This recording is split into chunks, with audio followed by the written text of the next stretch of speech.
She's 74 years old. She's owned that house for 40 years. And it was her daughter who stood by and watched as her husband kicked her out. But that night, when she opened an old drawer and found the forgotten lottery ticket, everything changed completely. If you think old people have no fighting spirit left, watch this story to the end. Like to support Evelyn. Subscribe to the channel so you don't miss stories like this every week. And comment below with the name of the city or country you're watching. I want to know how far my story has traveled in the world. I keep telling people the worst moment of my life wasn't when my husband died. It wasn't standing at his graveside on that cold November morning, watching them lower the casket into the ground while my daughter held my hand and cried into my shoulder. That hurt in ways I don't have words for, even now. But grief, at least, is honest. Grief tells you exactly what it is. It doesn't pretend to be something else. No. The worst moment of my life was 8 years later when I was sitting at my own kitchen table. The table my husband Raymond built by hand. The table where my daughter Lillian did her homework for 12 years. The table where we ate every Thanksgiving, every Christmas, every ordinary Tuesday. And the man across from me looked me dead in the eyes and told me I needed to leave. Not a landlord, not a stranger, my son-in-law. And my daughter was standing right behind him, staring at the floor. That's the moment I want to tell you about. That's the moment everything cracked open. And I finally had to face something I'd been avoiding for years. That the people I had given everything to had been quietly, methodically taking everything I had left. My name is Evelyn Whitmore. I'm 74 years old. And this is the story of how I almost lost my home, my dignity, and my sense of self. And what happened when I finally fought back. The farmhouse in Willow Creek wasn't fancy. I want to be clear about that. It wasn't some grand estate or a sprawling property with rolling acres and a view of the mountains. It was a 2-story house with a wraparound porch, a small vegetable garden in the back, and a creaky third step on the staircase that Raymond always meant to fix and never did. After he was gone, I used to press my foot on that step every morning just to hear the sound it made. Silly, I know. But grief makes you hold on to things. Raymond and I bought that house in 1981. We were 32 years old, flat broke, and so in love it made us stupid. We painted every room ourselves. We planted those maple trees in the front yard. They're massive now, older than our marriage by a few years. We raised Lillian in that house, watched her take her first steps in the living room, helped her memorize spelling words at that kitchen table, sent her off to prom from the front porch, while Raymond cried and pretended he had something in his eye. When Raymond passed in 2015, the house was all I had left of that life. The property was paid off. Everything was in order. My finances were modest but stable. A small pension, Raymond's life insurance, and careful savings built over 4 decades of living well below our means. I wasn't rich, but I was secure. I was fine. And then Lillian called. "Mom," she said, "we're in trouble." She was 43. Marcus was 45. They had been married for 11 years at that point, and in those 11 years I had learned to tolerate my son-in-law in the way you learn to tolerate a persistent headache. You manage around it, you take something for it, and you try not to let it ruin your whole day. Marcus Hale was the kind of man who made everything about himself without ever technically saying so. At family dinners, he redirected conversations. When Lillian talked about her day, he found a way to make her story about something that happened to him. He never raised his voice. He never said anything overtly cruel. He was too careful for that. What he did was quieter and harder to name. He had a way of making everyone around him feel slightly smaller without leaving any fingerprints on the damage. But Lillian loved him. Or she said she did. And he was my daughter's husband, so I did what mothers do. I kept my mouth shut and I kept the relationship civil. When they called to say they'd both lost their jobs within 3 months of each other, Marcus's marketing firm had downsized, Lillian's accounting position had been eliminated in a restructure, I heard the panic underneath the carefully controlled words. They had a mortgage they could no longer afford, bills stacking up, a savings account that would last maybe 4 months. "Just a few months," Lillian said. "Until we get back on our feet. I promise, Mom. Just a few months." I didn't hesitate. I told her yes before she finished the sentence. That's what you do for your children. You open the door. You make space. You give them a soft place to land when the world has knocked them down. I want to be honest. In the beginning, it wasn't terrible. There was noise in the house again, And after years of silence, I hadn't realized how much I'd missed that. Lillian cooked on Sundays. We watched old movies together in the evenings, wrapped in blankets on the couch the way we used to when she was little. For the first few weeks, it felt almost like having my family back. But Marcus was never comfortable in a space he didn't control. It started small. It always starts small. He rearranged the living room furniture to open up the space. He replaced the kitchen curtains because they were blocking the light. He set up his home office in what had been Raymond's reading room and moved Raymond's bookshelf into the garage without asking me. When I mentioned it, gently, carefully, trying not to make it into a confrontation, he gave me that patient, slightly condescending look he was so good at. "Evelyn," he said, "I'm just trying to make it livable for all of us. You haven't used that room in years. I figured you wouldn't mind." I did mind. I minded very much. But I said nothing more, because Lillian was watching from the doorway with an expression I couldn't quite read. Something caught between apology and warning, and I understood instinctively that pressing the issue would cost me something I couldn't afford to lose. So I let it go. I let it go the next time too, when he switched the cable plan without asking. And the time after that, when he started intercepting my mail because, he explained, he was helping manage household correspondence. And the time after that, when he suggested, very reasonably, very calmly, that I might want to start handing over my financial statements each month so they could make sure everything was being handled properly. Each thing on its own was small enough to explain away. Together, they formed a pattern. But by the time I recognized the pattern clearly, it had already been going on for 3 years. "Mom," Lillian said one evening when I tried to bring it up privately, "Marcus is just trying to help. He's not your enemy. Why do you always make things so hard?" I sat with that for a long time after she walked away. Why do you always make things so hard? In my own house, with my own daughter, about my own life. By the 5th year, I had largely retreated. That's the only word for it, retreated. I stopped sitting in the living room because Marcus had made it clear, without ever explicitly saying so, that it was now his space to work and decompress. I stopped inviting my neighbor Harold Bennett for coffee because Marcus found Harold too much and would make pointed comments about noise and disruption. I stopped having opinions about the garden, the groceries, the thermostat, the television, the schedule of the house. I moved through my own home like a guest who had overstayed her welcome. Harold noticed before I did. He's 77, a retired civil engineer who lost his wife 6 years ago and has the particular clear-eyed perspective that comes from having survived grief and come out the other side of it with most of his illusions stripped away. He would wave to me from his porch in the mornings, and sometimes I'd walk over and we'd sit with our coffee and just talk. About nothing much, about the garden, about the news, about the way the maple trees looked in October. One morning he asked me very quietly, "You doing okay over there, Evelyn?" And I said, "Of course. Everything's fine." And Harold looked at me for a moment and then looked away, and I could see that he didn't believe me, and I was grateful he didn't push it, because if he had pushed it, I might have started crying, and I wasn't sure I'd be able to stop. The lottery tickets were Harold's idea. A Tuesday in late March, gray sky, the tail end of winter still clinging to everything. He had stopped by to return a casserole dish, and on his way out he pulled 2 scratch tickets from his coat pocket and held one out to me. "My late wife used to buy these every week," he said, $1 each. She said it wasn't about winning, it was about having something to hope for. I almost said no. I almost said I wasn't really the lottery type. But there was something in the way he said it, about having something to hope for, that stopped me. I took the ticket. "I'll get 2 more, I told him on impulse. "1 for you and 1 extra for me." Harold smiled. "You're in a gambling mood today." "Don't tell Marcus," I said, and I said it like a joke, but we both knew it wasn't entirely. I bought 4 tickets altogether at the corner pharmacy, 2 for Harold, 2 for me. I slipped mine into my coat pocket and forgot about them for the rest of the day, the way you do when you buy something cheap on a whim and don't really expect anything to come of it. That night at dinner, Marcus was talking about a business opportunity he'd been pursuing, something vague involving investment partnerships that he'd been circling around for months.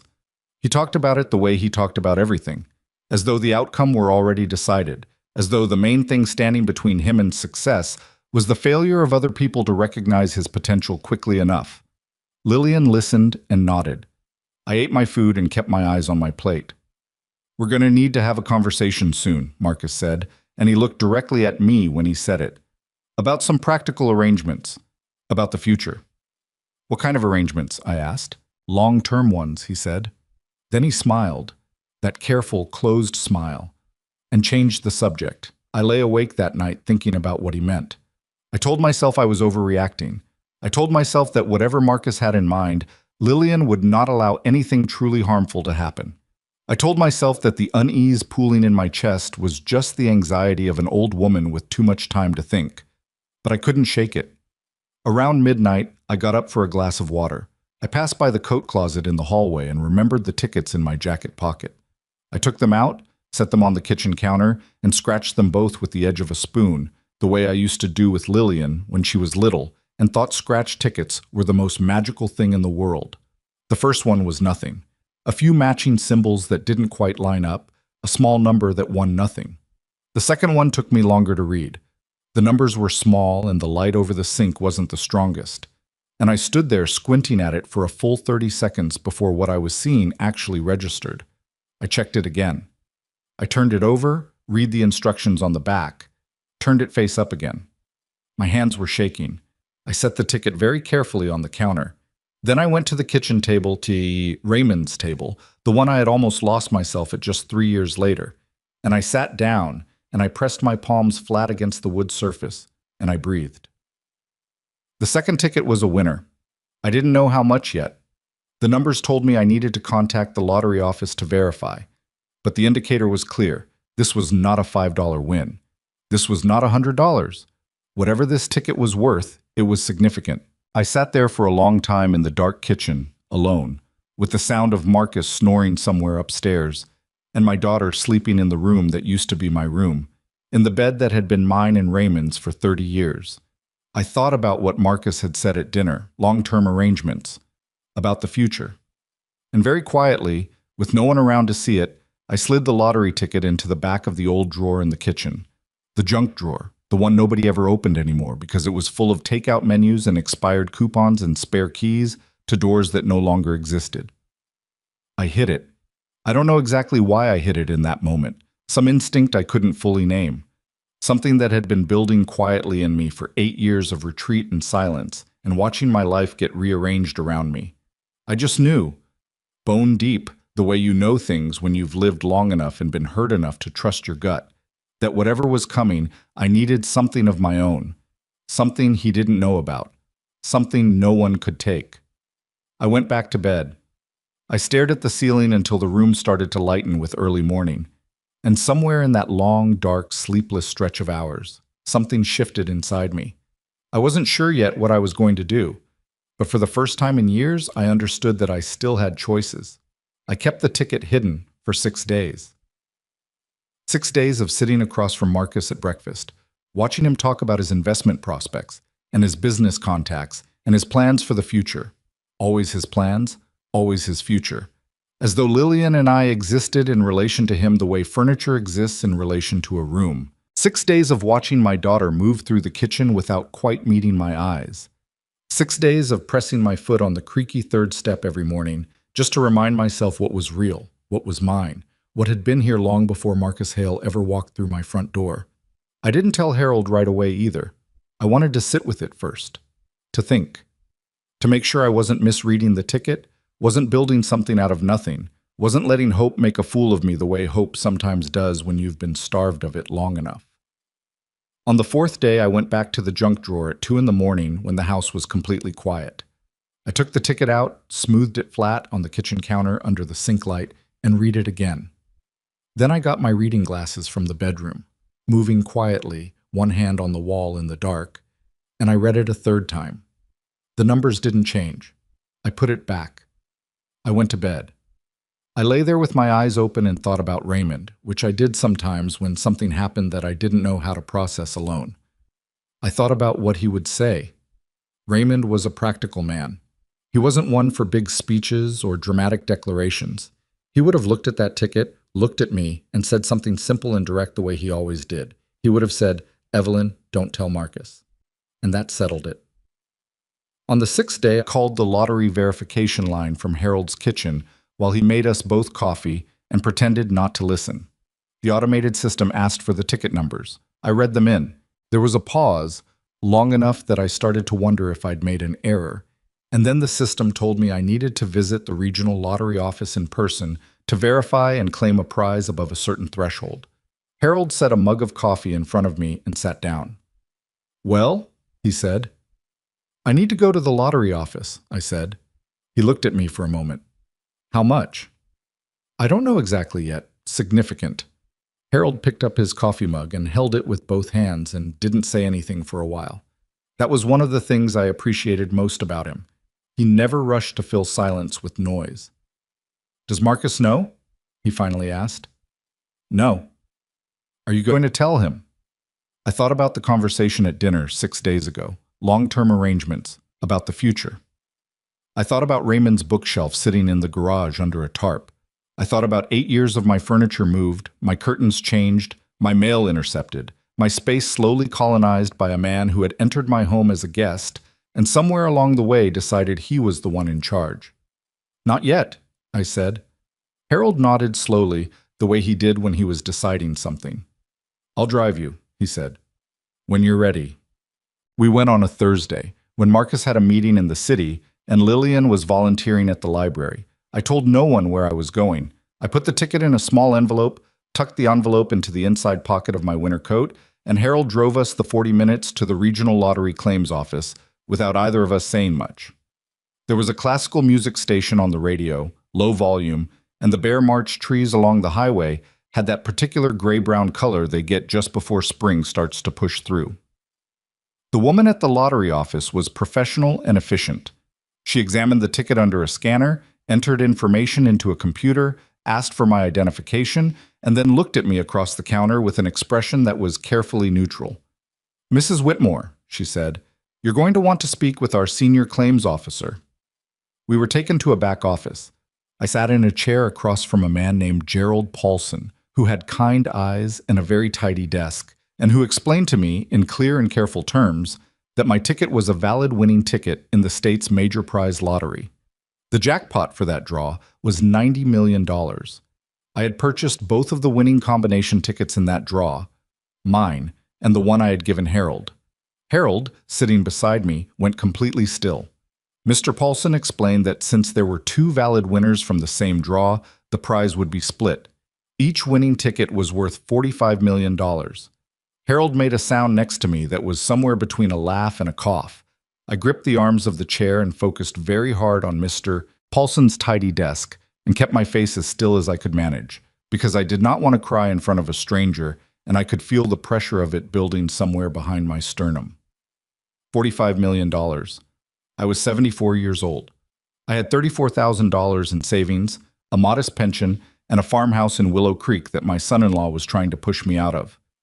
$45 million. Mr. Paulson gave me a folder of information about the claims process, about the legal and financial implications, about the importance of seeking independent legal counsel before making any public announcements or decisions. He was very clear on that point. Independent counsel, meaning an attorney I chose myself, not one suggested by a family member or spouse. He wasn't looking at me when he said that.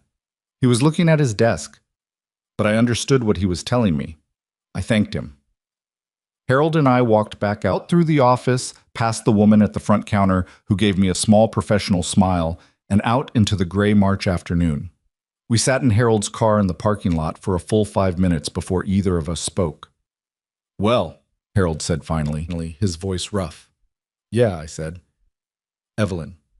He turned to look at me. His eyes were wet, which he clearly wasn't happy about. "What are you going to do?"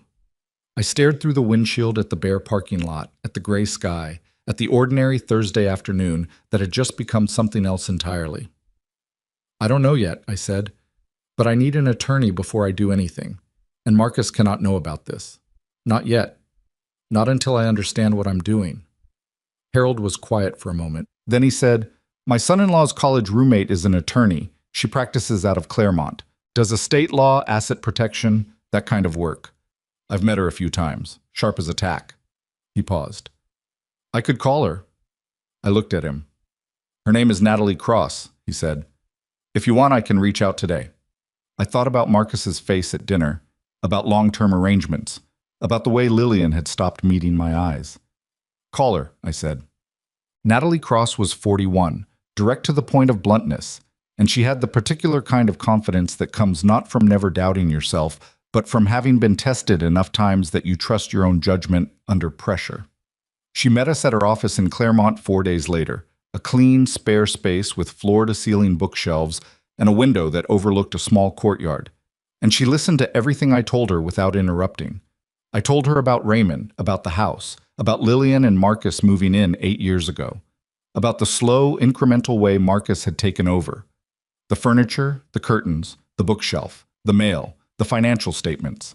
I told her about the dinner conversation and long-term arrangements. I told her about the lottery ticket.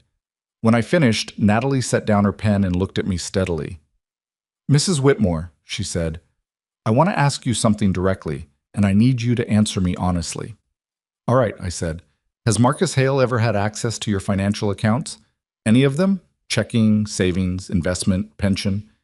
He asked to review my statements every month. I refused at first, but after a while I started leaving them on the kitchen counter because it was easier than arguing about it every time. Natalie's expression didn't change, but she picked up her pen again and wrote something down. "Has he ever had you sign any documents? Anything he brought to you and said was routine, needed your signature, don't worry about the details?" I started to say no, then I stopped. There had been something, about 2 years ago. Marcus had brought home a set of papers from what he described as a financial planning consultation. He'd said something about making sure the household was protected, about having proper documentation in place given my age. He'd set the papers in front of me at the kitchen table while Lillian was in the other room, and he talked over them quickly and pointed at the signature lines and told me it was just a formality. I had signed them. I hadn't read them. I told Natalie this. She wrote for a moment without speaking. When she looked up, her face was composed, but there was something careful in her eyes. "I'm going to need you to try to find out what those documents were," she said. "Anything you can locate, copies, reference numbers, anything with a letterhead or a law firm name. Can you do that without Marcus noticing?" "I think so," I said. "He keeps files in Raymond's old study. He works from there most days, but he goes out 3 mornings a week." "Good." Natalie folded her hands on the desk. "Mrs. Whitmore, I want to be honest with you about what I'm concerned about. What you're describing, the gradual accumulation of control, the requests for financial access, the documents signed without review. These are patterns I've seen before, and they very rarely stop on their own." I sat with that for a moment. "What do you think he's trying to do?" I asked. "I think," Natalie said carefully, "that your son-in-law has spent 8 years positioning himself, and I think something recently may have accelerated his timeline." She paused. "Do you know what that something might be?" I thought about the dinner conversation, about the way Marcus had looked at me when he said long-term arrangements, about the investment partnership he'd been circling around for months, the vague profitable thing that always seemed to need just a little more capital, just a little more time. "He needs money," I said. "He's been trying to get into some kind of investment deal for months. I don't know the details." Natalie nodded slowly. "And you own a property that's been paid off for years." The sentence landed in the room and sat there. I had known it, somewhere under the surface, for a while, but hearing it stated plainly, by someone outside the family, someone with no reason to soften it, it was different. It made the thing real in a way I hadn't let myself fully acknowledge. Marcus wasn't trying to help me. He had never been trying to help me. He was trying to get to the house. I went home that afternoon and moved through the rest of the day with the careful deliberateness of someone disarming something dangerous. I made dinner. I listened to Marcus talk about his day. I watched Lillian load the dishwasher and thought about all the ordinary evenings we'd spent in this kitchen over the past 8 years, and how different they looked now when I held them up to the light of what I actually knew. 3 days later, on a Wednesday morning when Marcus drove into the city for a meeting and Lillian was at her yoga class, I went into Raymond's old study. It felt wrong to be in there. Marcus had made it so thoroughly his own. The bookshelves reorganized, Raymond's old desk pushed to the side and replaced with a glass-topped work surface, a dual-monitor setup, a leather chair that faced away from the window. Nothing of Raymond remained except the room itself, the 4 walls and the oak floor that he had refinished by hand in the summer of 2003. I went to the filing cabinet against the far wall. It wasn't locked. a detail that told me something about how confident Marcus was that no one would look.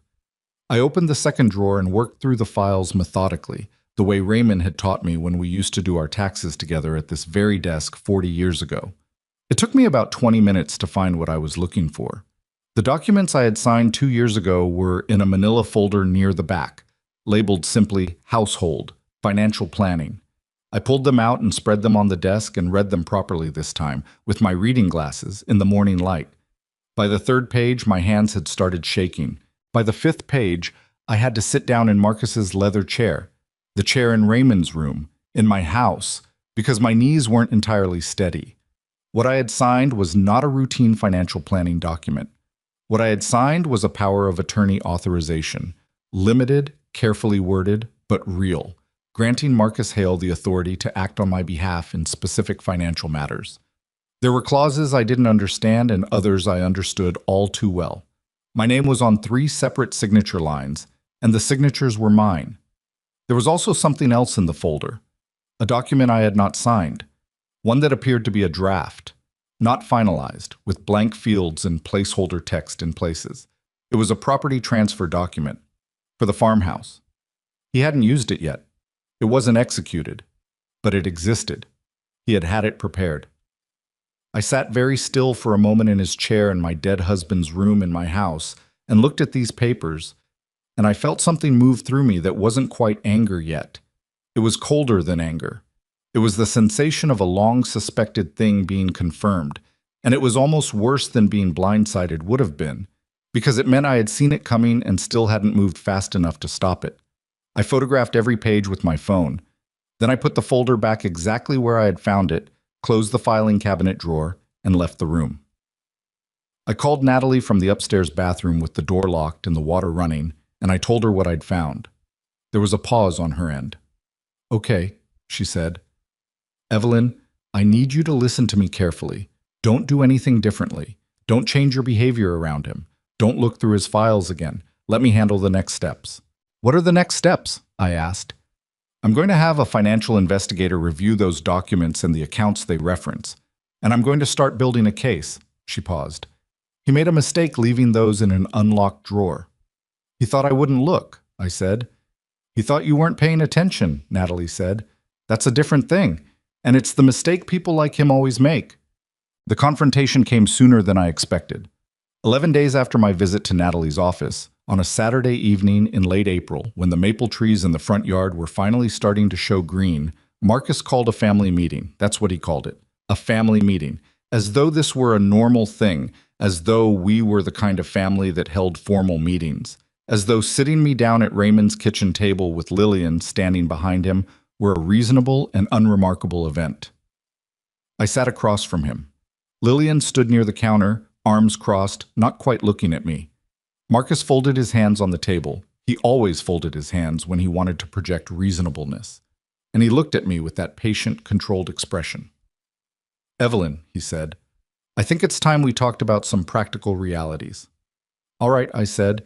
"You're 74 years old, the house is old, the maintenance is significant. Lillian and I have been carrying a lot of the upkeep, financially and physically, and we've been happy to do that. But we've been thinking about your future, and we think it would be best for everyone if you transitioned into a managed care situation. There are some really excellent facilities. You want me to move out?" I said. He didn't flinch. "We want what's best for you." "This is my house, Marcus." "Of course it is," he said smoothly. "And we're not suggesting anything against your wishes. We're just saying that from a practical standpoint, it might make more sense for the property to be managed by people who have the time and resources to—" "You want me to sign the house over to you?" I said. The smoothness faltered, just for a moment. A quick tightening around his eyes, a fractional reset, and then it was back. "There are certain arrangements that would benefit everyone," he said. "I've had some documents drawn up that I'd like you to review. With everything properly structured, you would still have full access to—" "No," I said. He stopped. "No," I said again. The word felt strange in my mouth, solid and unfamiliar, the way a word feels when you haven't used it in too long. "I'm not signing anything, I'm not moving out, and I'm not discussing this further tonight." Marcus looked at me for a moment. Then his expression shifted into something else, Not the patient, reasonable face, not yet the cold, threatening face, but something in between, something calculating. "Evelyn," he said, and his voice had dropped half a register, "I want you to understand that I've had legal advice on this. Given your age, given certain documentation that exists regarding your capacity to manage your own affairs." "Are you threatening me?" I asked. "I'm informing you," he said. "There are legal mechanisms available to—" "Marcus." Lillian's voice came from behind him, quiet, uncertain. "Maybe we should—" "Lillian, I've got this," he said, without turning around. And she went quiet again. I looked at my daughter over his shoulder. She was staring at a point somewhere between the floor and the table, her arms still crossed, her face doing that thing it had been doing for years, that complicated closed expression that I had spent so long trying to interpret and had finally, in this moment, stopped trying to read as anything other than what it was, a choice. She was making a choice, right here in this kitchen, and it was the same choice she had been making for 8 years, and I needed to stop waiting for it to be different. I looked back at Marcus. "I think you should be very careful," I said, "about what legal mechanisms you decide to pursue." Something flickered in his eyes. Not quite surprise, not quite uncertainty, something closer to recalculation. "And I think," I continued, keeping my voice very even, "that before either of us does anything, we should both speak to our respective attorneys." I pushed back from the table, stood up, set my chair back in its place the way Raymond always did, the way I had done for 40 years at this table. "Good night, Marcus," I said, and I walked out of the kitchen and up the stairs to my room, the room at the end of the hall that had been mine for 4 decades, in the house that had been mine for 4 decades, and I sat on the edge of my bed and listened to the sound of my own heartbeat and waited for it to slow down. Through the floor I could hear Marcus's voice, low and rapid, and Lillian's voice answering in shorter intervals. I couldn't make out the words. I didn't need to. I reached into the drawer of my bedside table, the small cherry wood table Raymond had given me on our 20th anniversary, and I took out my phone and I sent Natalie a text message. 3 words. He made his move. Her response came back in under 2 minutes. "Good. We're ready." I set the phone down on the table. Outside the window, the maple trees were dark against the evening sky, their new spring leaves trembling slightly in the wind. I had planted those trees. Raymond and I together, with a shovel and 2 saplings and a Sunday afternoon we didn't have anything better to do with. They had outlasted harder things than Marcus Hale. So had I. But I wasn't foolish enough to think that what was coming was going to be easy. The power of attorney document was real. The unsigned property transfer was real. Whatever legal mechanisms Marcus believed he had available to him, I didn't know the full extent of them yet, and not knowing was its own particular kind of fear. What I did know was that Marcus had spent 8 years believing I wasn't paying attention. I was about to discover that he had been wrong about that for a very long time. And somewhere in the back of the junk drawer downstairs, tucked inside a plain white envelope, was a lottery ticket worth $45 million with my name on the receipt. He didn't know about that either. That was the thing about people who underestimated you. They stopped watching for what you were holding. They got so focused on what they were taking that they forgot to check what you still had. I had spent 8 years being quiet. 8 years of stepping back, of not making waves, of telling myself it wasn't worth the fight, of watching my home get slowly redecorated into something I barely recognized, of listening to my daughter choose her husband's silence over her mother's voice. I was done being quiet. I pressed my palm flat against the bedside table, solid wood, real and warm, and I made myself a promise in the dark of my own room, in the house I had built my life inside of, with the sound of the maple trees moving outside and Marcus's voice still murmuring somewhere below. I was going to fight, not out of rage, not for revenge, though I won't pretend the thought didn't cross my mind, but because 74 years of living had taught me one thing clearly. No one was going to protect what was mine except me. No one was going to stand up in the room and say this belongs to her, unless I stood up and said it first. Raymond would have been proud of me, and for now, that was enough to hold on to. Natalie called me the next morning at 7:45. I was already awake, had been since 5, lying in the dark listening to the house settle around me, listening to the sound of Marcus moving through the kitchen below, the coffee maker running, the back door opening and closing when he went out to check his phone in the yard the way he always did when he didn't want anyone to hear his conversations. I had been awake long enough to have replayed the kitchen confrontation a dozen times, to have second-guessed my own steadiness, to have wondered if I had shown too much of my hand too soon. But Natalie's voice, when I picked up, was the kind of calm that isn't passive. It's the calm of someone who has already mapped the next 10 moves and is just waiting for the board to catch up. "I need you to come in today," she said. "Can you get away without Marcus knowing where you're going?"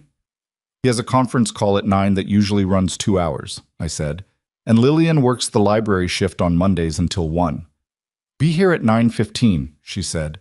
"Bring your phone with the photographs you took. And Evelyn, don't say anything to either of them this morning. Don't change anything. Just be normal."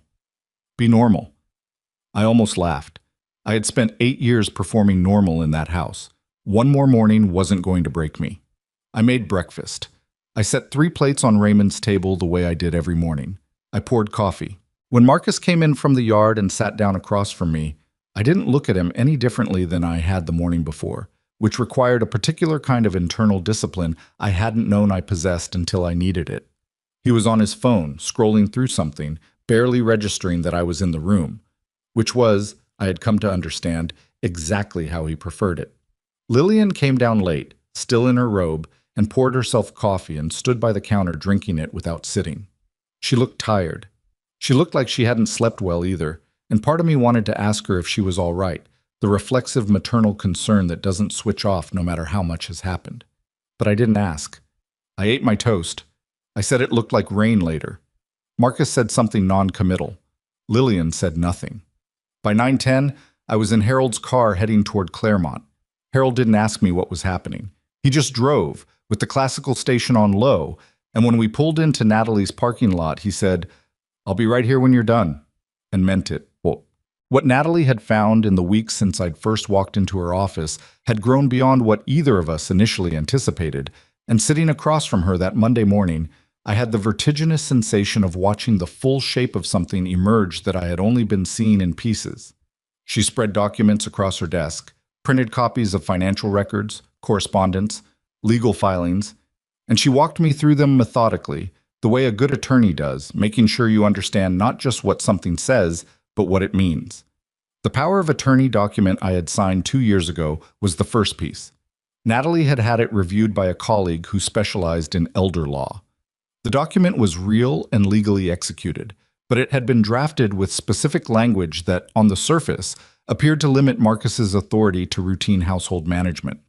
What it actually did, buried in subsection language that would require a careful legal reading to parse, was grant him authority over certain asset-related decisions in the event that I was determined to be, and this was the precise phrase, unable to adequately manage personal financial affairs. He hadn't used it yet, but he had built himself a door. "What does unable to adequately manage mean legally?" I asked. "It means," Natalie said, "that if he could establish, through a medical opinion, through documented behavioral patterns, through a sympathetic court filing, that you were experiencing cognitive decline or were otherwise incapacitated, this document would give him significant authority over your financial decisions." The room was very quiet for a moment. "He was going to try to have me declared incompetent," I said. Natalie didn't soften it. "That's what the document is structured to facilitate." "Yes." I had known it was bad. I had known, sitting in that kitchen with his folded hands and his reasonable voice, that what he was doing was predatory. But hearing the full shape of it, that he had spent 2 years quietly building a legal framework to strip me of my autonomy, that he had walked a document into my kitchen and talked over it quickly and pointed at the signature lines and was now holding that signature like a key. It was something different from knowing it abstractly. It was a physical sensation, a cold weight in the center of my chest. "He would have needed a medical evaluation," I said. "I haven't seen a doctor in months." "He may have been planning to engineer one," Natalie said, "or to fabricate documentation. That brings me to the second thing." She slid another set of papers across the desk. The financial investigator she had retained, a woman named Bernice Hollowell, who had spent 20 years in forensic accounting before going private, had spent 3 weeks tracing the paper trail connected to my accounts. What she found was this. Over the past 18 months, Marcus had made 3 attempts to access my primary savings account using the power of attorney document at different banking institutions. 2 of those attempts had been flagged and rejected by the bank's fraud prevention protocols because the specific account actions he was attempting fell outside the defined scope of the POA. The 3rd attempt, at a smaller regional branch, had been partially processed before being caught on review. He had been trying to move money. Not all of it, not in one dramatic heist. That wasn't his style. He had been attempting small, strategic transfers that would have been difficult to notice if you weren't looking carefully. The kind of thing that, if it worked, you might chalk up to confusion, to age, to an old woman not quite keeping track of her own finances anymore. There was more. Bernice had traced correspondence between Marcus and an attorney whose office was in a town 40 miles from Willow Creek, not a firm he'd disclosed to anyone, a separate private arrangement. The correspondence, obtained through a legal discovery mechanism. Natalie declined to fully explain to me because she said I didn't need to know the details, and I trusted her enough to accept that, included drafts of documents beyond the unsigned property transfer I had already found. There was a draft petition for guardianship. There was a draft letter to a physician, unsigned, with blank fields, requesting a formal cognitive assessment for an elderly family member showing signs of diminished capacity. The physician's name on the letterhead was blank. The patient's name on the letterhead was mine. I sat with that for a long moment. I looked at my name in the blank field, Evelyn R. Whitmore, and I thought about what it meant that someone had sat down and typed that, had opened a document and put my name in it and structured sentences around the premise that I was fading, that I was diminishing, that the person I had been for 74 years was not sufficiently present to be trusted with my own life. How long? I asked. My voice came out steadier than I expected. How long has he been planning this? Natalie considered the question. Based on what Bernice found, the earliest document drafts are dated about 3 years ago. But I think the intent was there before the documentation. Some people plan things before they write them down. 3 years ago. 3 years ago, I had still been inviting Harold for coffee in my own kitchen, before Marcus made it clear that visitors were disruptive. 3 years ago, Lillian and I had still occasionally eaten lunch together alone, just the 2 of us, before those lunches somehow stopped happening. 3 years ago, I had still felt like myself in my own home, more or less, even if the edges of that feeling had already started to erode. He had been building this while I was still trying to believe the best of everyone involved. What do we do? I asked. Natalie leaned back slightly in her chair. We file a preemptive motion to revoke the power of attorney. We do it this week, before he can act on it. We document every instance of attempted financial access, and we report the draft physician letter to the state bar, because soliciting a false medical opinion constitutes professional misconduct and potentially fraud. And the lottery ticket, I said? The lottery ticket stays where it is for now. When we're ready to claim it, we do so through a legal trust structure that puts it entirely beyond his reach before he even knows it exists. She paused. I've already drawn up the trust documents. We can execute them whenever you give me the word. I looked at the papers spread across her desk, my name appearing in document after document that I had never seen, never agreed to, never understood was being built around me like a set of walls closing in. Give me a week, I said. I need to think about Lillian. Natalie looked at me steadily. She didn't push. 1 week, she said. But Evelyn, don't let sentiment become a liability. What he's built here is real, and it was always going to reach a point where it moved faster than you could respond to. I understood. I heard her. I went home, and I thought about my daughter for 7 days straight. That week was one of the strangest of my life, because on the surface nothing changed, and underneath everything was shifting. Marcus continued his conference calls and his business meetings, and his evening conversations about the investment opportunities that were perpetually just within reach. He was careful around me, more careful than usual, I noticed, as though the kitchen confrontation had recalibrated something in his approach. He didn't bring up the documents again. He was pleasant at dinner. He asked me if I wanted him to pick up anything from the pharmacy, which he had never once done in 8 years of living in my house. The pleasantness was its own kind of threat, because it meant he was recalculating, and a recalculating Marcus was more dangerous than a confrontational one. Lillian and I moved around each other like 2 people trying not to disturb a sleeping animal.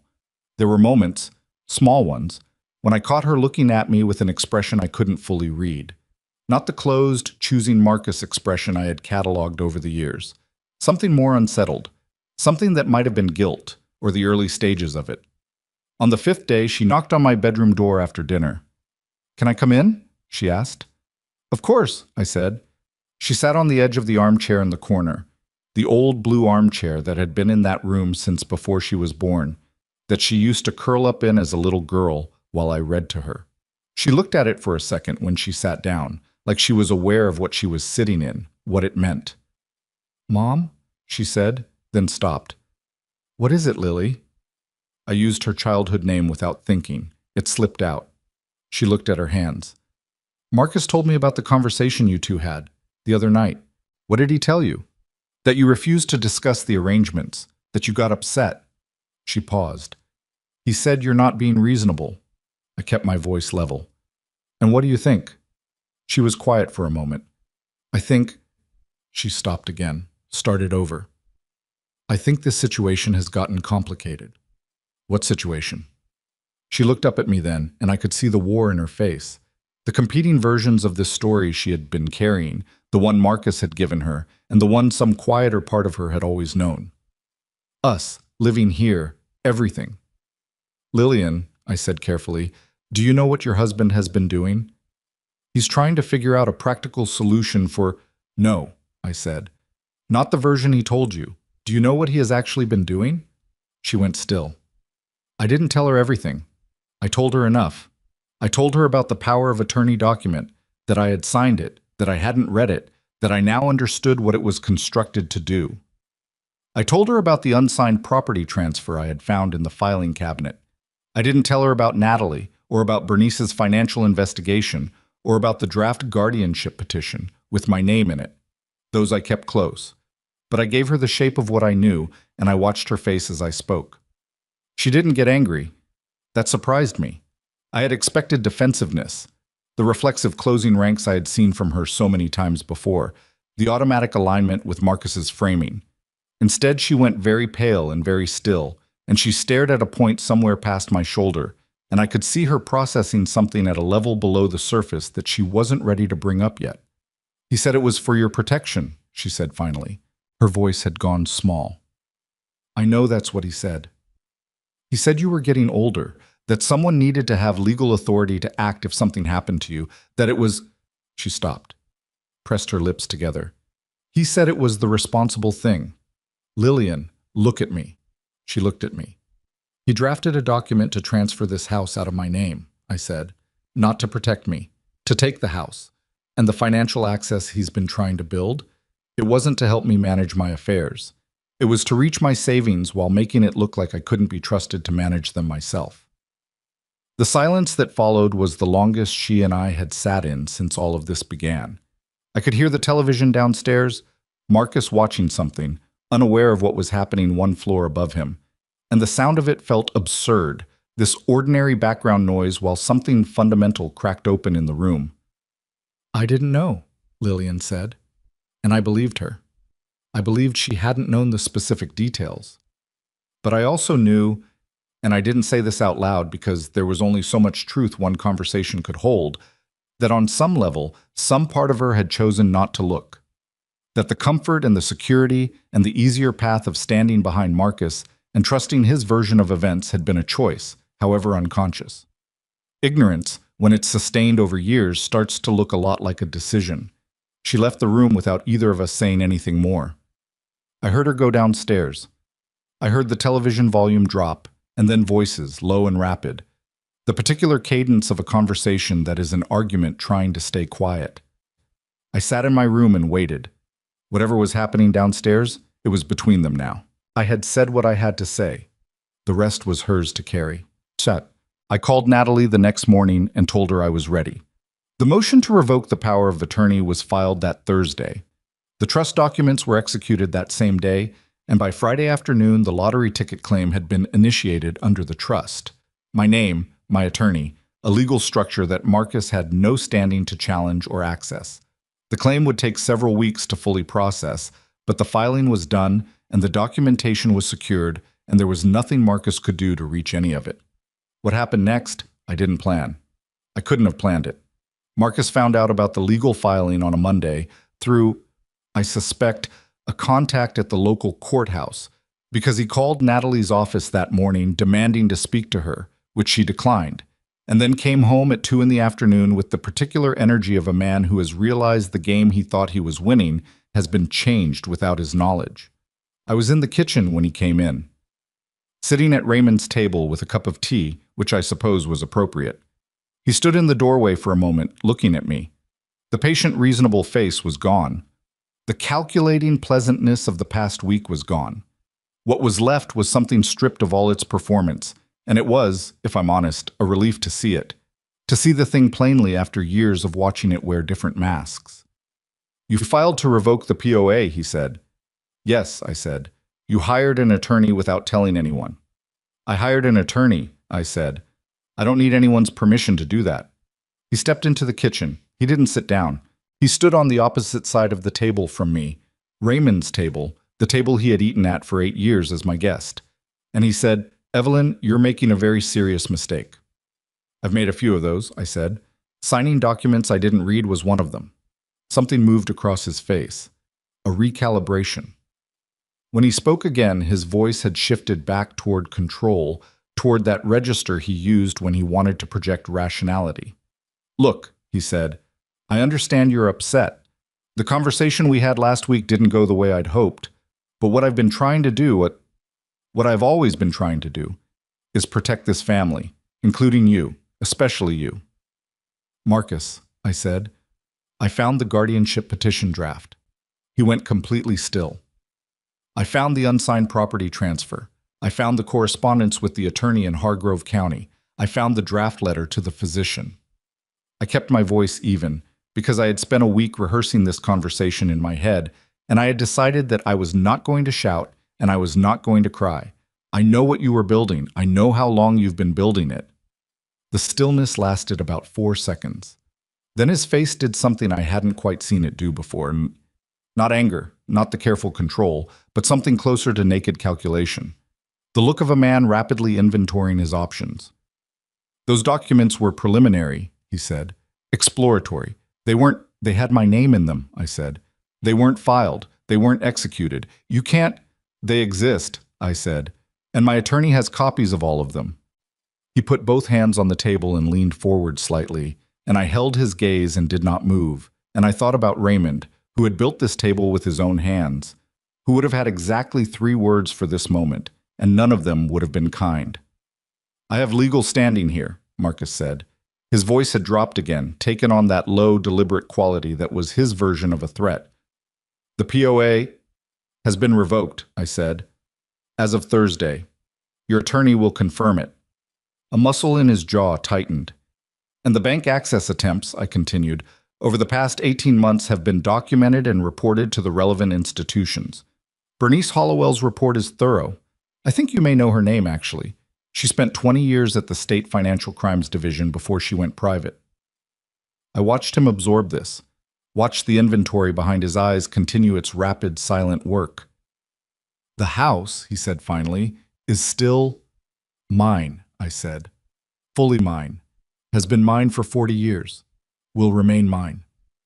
"Evelyn, I want you out," I said. The kitchen went very quiet. "I want both of you out within 30 days. I'm giving you 30 days because Lillian is my daughter and I am not going to put her on the street. But I want you to understand something, Marcus." I stood up from the table, Raymond's table, my table, and I was aware in that moment of how I must have looked to him. A 74-year-old woman in a cotton cardigan and reading glasses. And he had spent 8 years deciding what that meant, what kind of threat I could or couldn't be. "You have spent 8 years in my home. You have moved my furniture and changed my curtains and taken my husband's room and gone through my mail and tried to reach my savings and drafted documents to have me declared incompetent.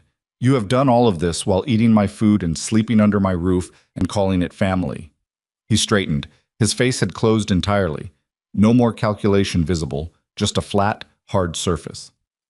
"And when my attorney presents the full scope of what Bernice documented at the claims hearing next month," I said, "all of it is going to be on record. Every account access attempt, every document, every correspondence with the Hargrove County attorney.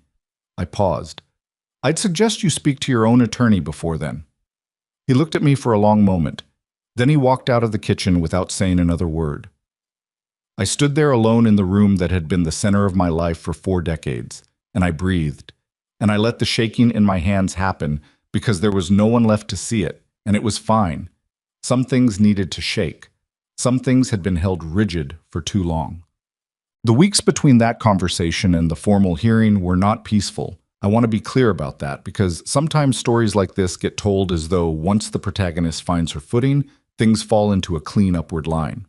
They don't. Life is messier than that, and I was still living in the house with both of them while the legal process moved at its own pace, and Marcus was still Marcus. He was cold to me in a way that dropped all pretense of civility. He stopped speaking to me directly, communicating through Lillian instead, which was its own particular kind of cruelty, using my daughter as a buffer, as a messenger, as a reminder that she was still on his side of the room. He made calls in the hallway, speaking just loud enough to be heard, conversations with his attorney that seemed designed partly for my benefit. He moved through the house with the proprietorial ease of a man who had decided that whatever happened next, he was not going to make it easy. Lillian was fractured. That's the word that kept coming to me when I watched her in those weeks. Not broken. She wasn't broken. My daughter was tougher than she appeared. But fractured, cracked along lines that had been forming for a long time and were now visible in a way they hadn't been before. She spoke to me more than she had in years, but in fragments, in doorway conversations that started and stopped, in the way she would begin a sentence and then veer away from wherever it had been heading. One morning, about 2 weeks before the hearing, she came into the kitchen while I was eating breakfast alone. Marcus had left early. She poured herself coffee, stood with her back to the counter and said, "How much do you know about what he was planning? How much do you actually know?" "More than he thinks I do," I said. She held the mug in both hands. "Is it bad?" I looked at my daughter, my 43-year-old daughter, who had sat in the blue armchair as a little girl while I read to her, who had stood behind Marcus in this kitchen and stared at the floor, who had made her choices year after year in the particular cowardly way that good people sometimes do by not making them, by letting inertia decide. "Lily," I said, "it's bad." She nodded slowly. She looked like someone processing a diagnosis they had already half expected. "Has he ever—" She stopped, started again. "Has he ever done anything like this before, that you know of?" "I don't know his history," I said. "I only know what he did in my house." She set the coffee mug down on the counter. She stared at it for a moment, and I could see something working its way up through her, some piece of understanding or grief or anger she hadn't yet let herself feel. "He told me you were getting confused," she said. "He said it slowly, over months, that you were misplacing things, that you were getting the dates wrong, that he was worried about your cognition. He said it enough times that I started to—" She stopped. "Believe it?" I said. "Watch for it," she said. "Which isn't the same thing, but it's not far enough from it." The kitchen was quiet. "I know," I said. "Mom, I know," I said again. And I did. I knew she was sorry. I knew, in the complicated way that you know things about people you have loved for their entire lives, that my daughter was not a villainous person who had conspired against me. She was a person who had made the wrong choices under sustained pressure from someone skilled at applying it, who had allowed the path of least resistance to carry her further than she had ever intended to go. That wasn't nothing. The harm wasn't nothing. But it wasn't nothing that she was standing in this kitchen either, saying it. The hearing was 2 weeks away, and Marcus, I had learned through Natalie just the previous day, was preparing to contest the lottery ticket. He had found out about it. I didn't know how, whether through the trust filing or through some other channel, but he had found out, and his attorney had filed a motion claiming that the winning ticket had been a gift from me to Lillian, that I had purchased it with the explicit intention of giving it to my daughter, and that the prize therefore belonged to the two of them. He was going to walk into a formal hearing and claim that a ticket I had purchased with my own money, hidden in my own drawer, was actually his. The audacity of it almost took my breath away. Almost. Because I had the receipt from the pharmacy, I had the bank record of the purchase, I had Harold as a witness to the entire transaction, and I had Natalie, who had spent the past 6 weeks building a case file that documented not just the lottery ticket, but every element of what Marcus had been systematically attempting to do in my home and to my finances for years. Marcus was walking into that hearing thinking he still had the advantage. He had made that mistake before. He was about to make it for the last time. The hearing was scheduled for a Thursday morning in late May. I didn't sleep the night before. I want to say I did. I want to tell you that I was calm and steady and rested, that I had made my peace with whatever was coming and surrendered myself to it the way you're supposed to when you've done everything you can do and the rest is out of your hands. But the truth is, I lay in my bed until 3 in the morning, listening to the house, listening to the silence from the room where Lillian and Marcus slept, listening to the creak of the walls and the sound of the maple trees moving in the night wind outside. And I stared at the ceiling and went over everything again and again, the way you do when the stakes are high enough that your brain refuses to let you rest. By 4, I gave up and got up. I made tea. I sat at Raymond's table in the dark kitchen with my hands wrapped around the mug, and I thought about what it meant that in a few hours I would be sitting in a formal proceeding while a man who had eaten at this table for 8 years tried to claim that a lottery ticket I bought with my own money belonged to him. I thought about what it meant that my daughter would be in that room. I thought about what it meant that Harold would be there, willing to testify, having driven himself to Natalie's office twice in the past 3 weeks to give his statement and go over the details of the Tuesday afternoon when he handed me a scratch ticket from his coat pocket and said it was about having something to hope for. I thought about Raymond. I thought about the third step on the staircase, and I thought about the maple trees, and I thought about the 40 years of living I had done inside these walls. And I thought about how close I had come to losing all of it, not in a sudden disaster, not in one catastrophic moment that would at least have had the decency to be obvious, but slowly, incrementally, in the patient, methodical way of someone who understood that the best way to take something from a person was to make them doubt whether they deserved to keep it in the first place. At 5:30, I went upstairs and got dressed. Navy blue. The blazer Raymond had always liked, the one I wore to his retirement dinner and to Lillian's college graduation and to every important occasion for 20 years, because some things you keep not because they're practical, but because they're yours. I put my reading glasses in my purse. I looked at myself in the mirror for a moment. 74 years old, gray hair, lines in my face that I had long since stopped apologizing for. And I thought, you are still here. After all of it, you are still here. That was enough. Harold picked me up at 7. Natalie met us at the Regional Civil Court building at 8:15, in the marble-floored lobby with its institutional lighting and the particular hush of a building that has witnessed 1,000 moments of ordinary human crisis. She was in a gray suit, her dark hair pulled back, carrying a briefcase that I knew contained the full documentation Bernice Hollowell had assembled. Every bank record, every account access attempt, every document draft, every piece of correspondence between Marcus and the attorney in Hargrove County. She looked at me when I walked in and gave me a brief, steady nod that communicated more than a speech would have. "Ready?" she said. "Let's go," I said. Oh. Marcus arrived with his attorney 8 minutes before the hearing was scheduled to begin.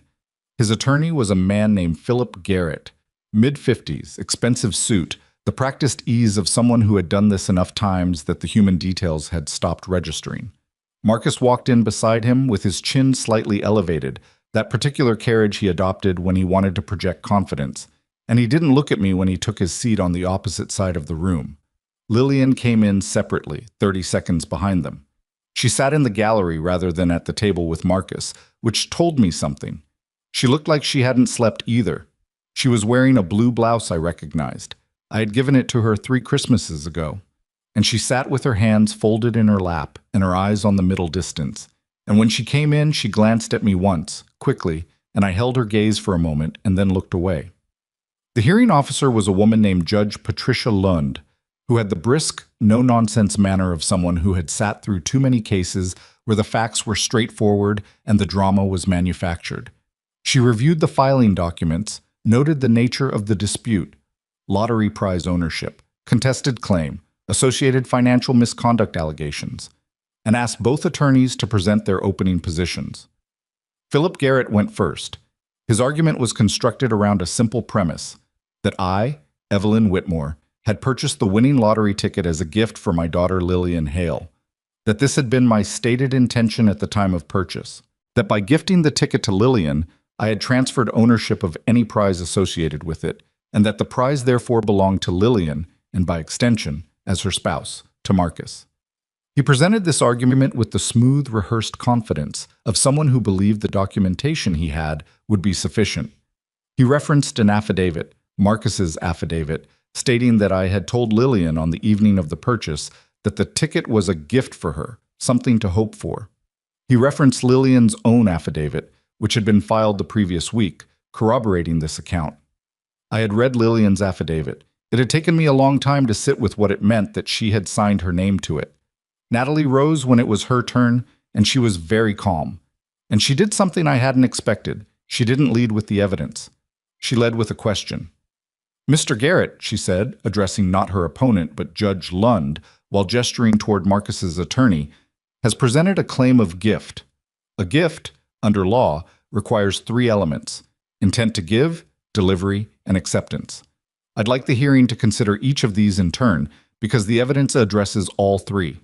She presented the pharmacy receipt first, my name on the transaction, my bank card, the timestamp, 2 tickets purchased under a single transaction by a single buyer. She presented Harold's statement next. Harold, sitting in the gallery 3 seats from Lillian, had given a written statement and was present to testify if needed. His account of the afternoon was precise. I had bought 4 tickets total, 2 for him, 2 for me. His tickets. My tickets.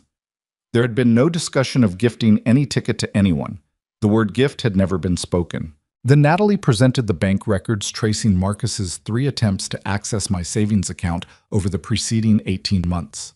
She presented the documentation of the unsigned property transfer. She presented the draft guardianship petition. She presented the draft letter to the unnamed physician with my name in the patient field. She laid them on the record one at a time, methodically, without theater, and the room became very quiet in the way rooms do when the weight of what's being said starts to accumulate beyond the point that composure can entirely absorb. Judge Lund examined each document. She asked several precise questions of Natalie, and then several of Philip Garrett, whose polished ease had undergone a visible recalibration somewhere around the 3rd document and was now operating with the careful restraint of someone trying to limit damage in real time. Then Judge Lund looked at Marcus directly. "Mr. Hale," she said, "you've submitted an affidavit stating that Mrs. Whitmore verbally declared the winning ticket to be a gift for your wife on the evening of its purchase. Is that your testimony?" Marcus sat straight. "Yes, Your Honor." "And you were present for this declaration?" "My wife told me about it that same evening." "So your knowledge of this declaration is secondhand. You did not witness it yourself." A pause. "Correct. And your wife's affidavit corroborates this account." Judge Lund looked down at the papers before her. "I'd like to hear from Mrs. Lillian Hale directly." The room shifted. I heard Marcus say something low to Philip Garrett, who put a hand briefly on his arm. Lillian stood from her seat in the gallery. She walked to the front of the room. She stood before Judge Lund and she looked, I watched her. I couldn't look away, like someone walking towards something she had been both dreading and needing for a very long time. Judge Lund addressed her directly. "Mrs. Hale, your affidavit states that your mother indicated the lottery ticket was a gift for you. Can you describe the circumstances of that conversation?" Lillian was quiet for a moment. In that moment, I thought about all the mornings we'd sat across from each other at that kitchen table. I thought about the blue armchair. I thought about 12 years of homework and spelling words and ordinary Tuesday evenings. I thought about the closed expression I had cataloged across 8 years of watching her choose the easier path. And I thought about the kitchen conversation 2 weeks ago, about he said it enough times that I started to watch for it. And I thought about my daughter, not Marcus's wife, not the person who had signed an affidavit I still couldn't fully forgive, but my daughter, the little girl who used to make me read the same picture book 4 times in a row because she liked the ending. "Mrs. Hale," Judge Lund said, prompting gently. Lillian looked up. Her eyes found mine for a brief moment, and then she looked at Judge Lund. "The affidavit I submitted," she said, and her voice was low but steady, "is not accurate." The room's quality of silence changed completely. Philip Garrett's pen stopped moving. Marcus went very still beside him. "My mother did not tell me the ticket was a gift," Lillian said. "She didn't say anything about the ticket that evening. I didn't know she had bought tickets. I didn't know about the ticket at all until my husband told me, weeks later, that he had found out she had a winning ticket and that we should. She stopped, breathed. He told me what to say. In the affidavit. He drafted it and asked me to sign it. Judge Lund set her pen down very deliberately. Are you stating for the record that the affidavit you submitted was prepared by your husband and that the account it contains is false? Yes, Lillian said. That's what I'm saying. The pause that followed was perhaps 4 seconds long. It felt longer. Marcus was on his feet before it ended. Lillian, Mr. Hale. Judge Lund's voice was sharp and final. Sit down. He sat. Lillian didn't look at him. She kept her eyes on Judge Lund, and I could see what it was costing her to stand there. The shaking she was controlling in her hands, the color in her face. And I could also see, underneath the cost of it, something that had not been visible in my daughter's face in a very long time. She looked like herself. The hearing concluded 2 hours later. Judge Lund's determination was unambiguous. The winning lottery ticket was the sole property of Evelyn Rose Whitmore, purchased by her, owned by her, and the prize associated with it belonged entirely to her. The claim filed by Marcus Hale had no legal standing. She also referred the documentation of the fraudulent affidavit, the attempted financial account access, and the draft guardianship petition to the county district attorney's office for review. She used the phrase pattern of financial elder abuse, and she said it in the dry, precise tone of someone who has seen this before and is tired of seeing it. Marcus left the hearing room without looking at me. He left with Philip Garrett walking just slightly ahead of him, and his jaw set at that particular angle it got when he was recalculating under pressure, and I watched him go and I felt, not triumph exactly. Something quieter than that. The particular exhausted relief of a threat that has finally, definitively, stopped being a threat. Harold found me in the hallway outside afterward. He looked slightly dazed, which was understandable given that $45 million had just been confirmed as belonging to the two of us between us, and that the man who had tried to claim half of my share had just been referred to the district attorney. He put his hand briefly on my arm. You all right? He said. I'm not sure yet, I said honestly. Ask me in an hour. He nodded. I'll go get the car. I stood in the hallway for a moment alone. The marble floor, the institutional lighting, the ordinary hush of the building that had just witnessed one more episode of human crisis and would witness another one next week and the week after that, because that's what these buildings did, because that's what people did to each other with enough frequency to require entire institutions dedicated to sorting it out. Then Lillian appeared at my elbow. She had come out of a side door, and she was carrying her purse against her chest with both hands the way she used to hold things as a child when she was nervous. Her eyes were red around the rims. She had been crying, or close to it, in whatever room she'd been in while I was standing in the hallway. We looked at each other. Mom, she said, and then she stopped, because there was too much behind the word to continue past it immediately. I know, I said. I'm sorry. Her voice broke on the second word. I know that doesn't cover it. I know it's not enough. But I need you to know that She pressed her lips together. I don't know how I let it go this far. I've been trying to understand it, and I don't fully understand it yet. But I know that I let him convince me of things that I should have questioned a long time ago, and I let you down, and I am so sorry. I stood there, and I let her say it. I didn't rush toward her. I didn't fold her into a hug and tell her it was all fine, because it wasn't all fine. And one of the things I had learned in the past several months was that the kindness of telling people what they need to hear in the moment is sometimes actually a cruelty. It lets them off the hook before they've fully understood what they're being let off of. Lillian, I said, you signed an affidavit. I know. You stood in a legal proceeding and were prepared to support a claim that would have taken your father's house from me. She flinched. I know.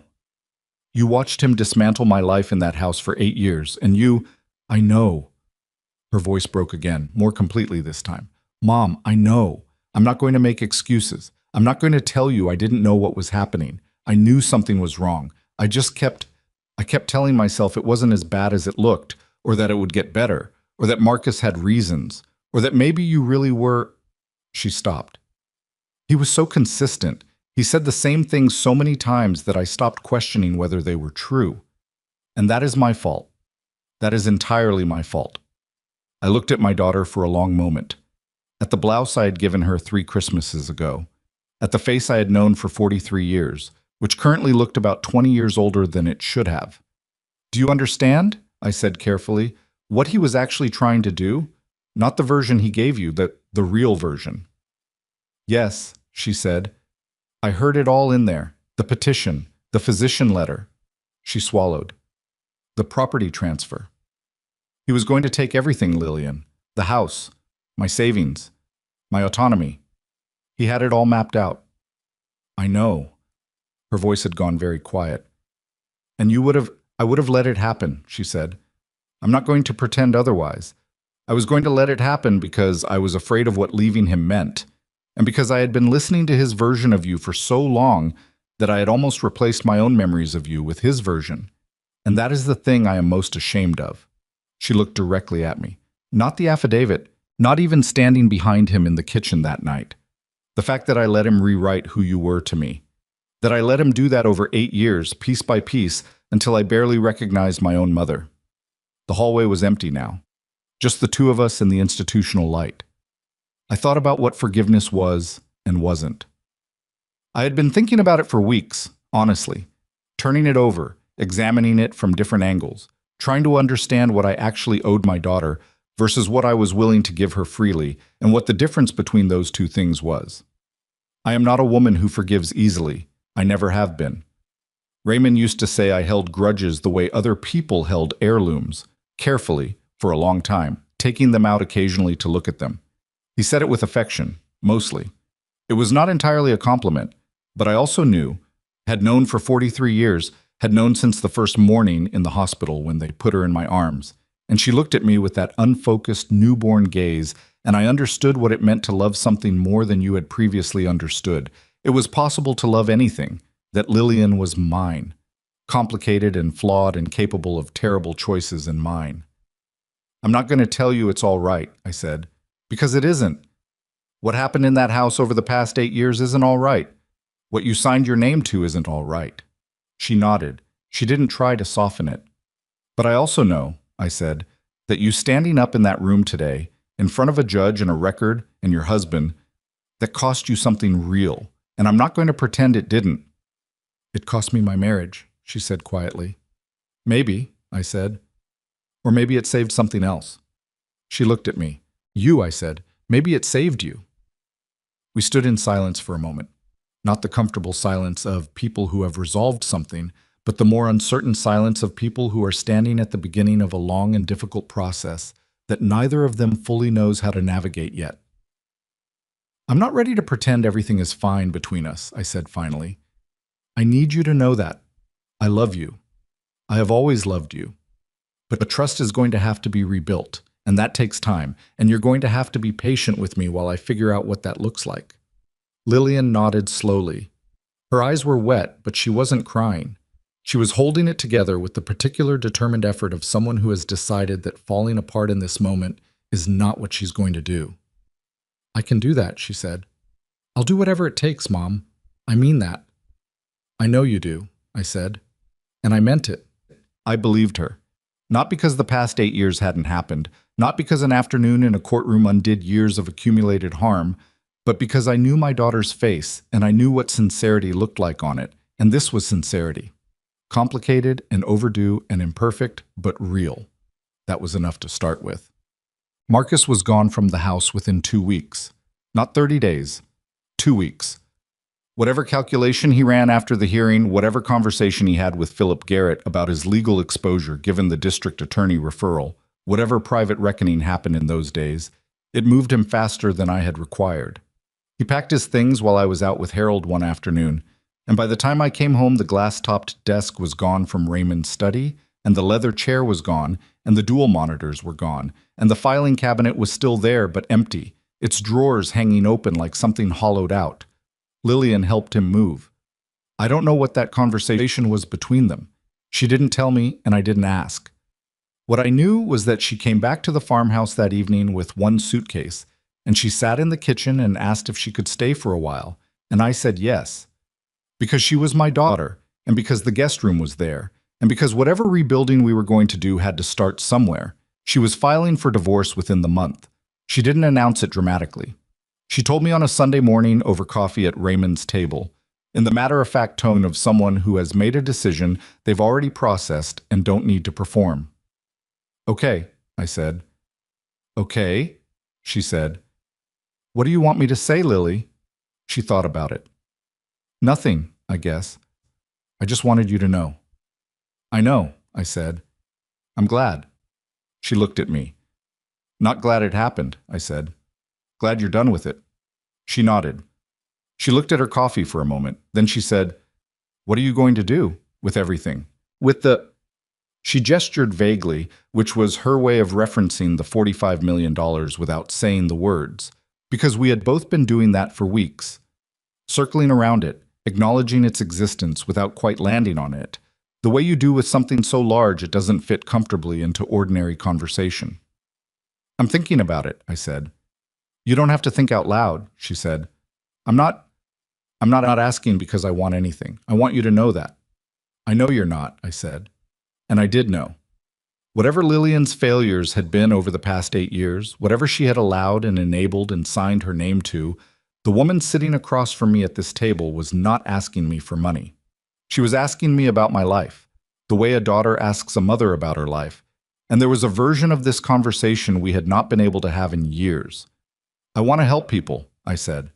"Elderly people who end up in situations like mine, who have family members doing what Marcus was doing, who don't have a herald to drive them to an attorney, or an attorney like Natalie, or I want to build something that helps people who are where I was 2 years ago before I started paying attention." Lillian was quiet for a moment. "That's a good thing to do with it," she said. "Yes," I said. "I think so too." Raymond would have said the same.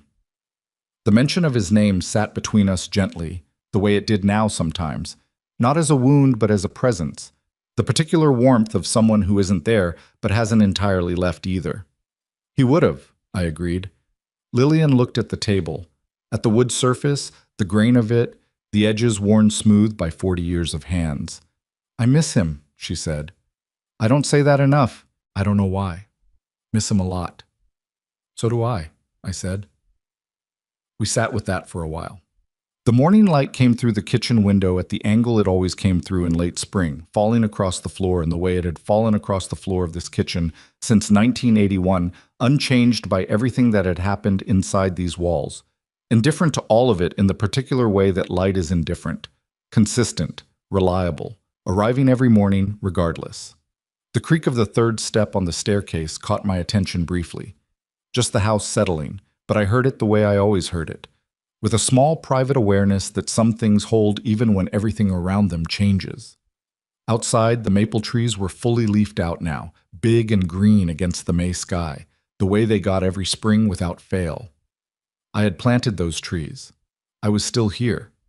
And somewhere across town, in the county district attorney's office, a file with Marcus Hale's name on it was being reviewed by people whose job it was to take these things seriously. The false affidavit, the fraudulent account access attempts, the documented pattern of financial elder abuse that Judge Lund had named plainly in the record. I didn't know what would come of it. Natalie had told me the review could take months, and the outcome was not guaranteed, that the legal system moved at its own pace and in its own direction, and she couldn't promise me any specific result. I had told her I understood. And I did. I was 74 years old, and one of the things that 74 years teaches you, if you've been paying any attention at all, is that justice is not a thing that arrives on schedule or in the exact form you imagined.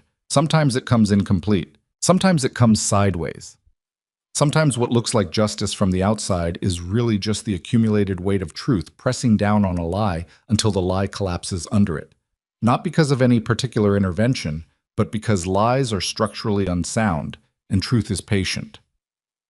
Marcus had built his plan on the assumption that I was diminishing, that I was the kind of old woman who could be managed and maneuvered and documented into helplessness.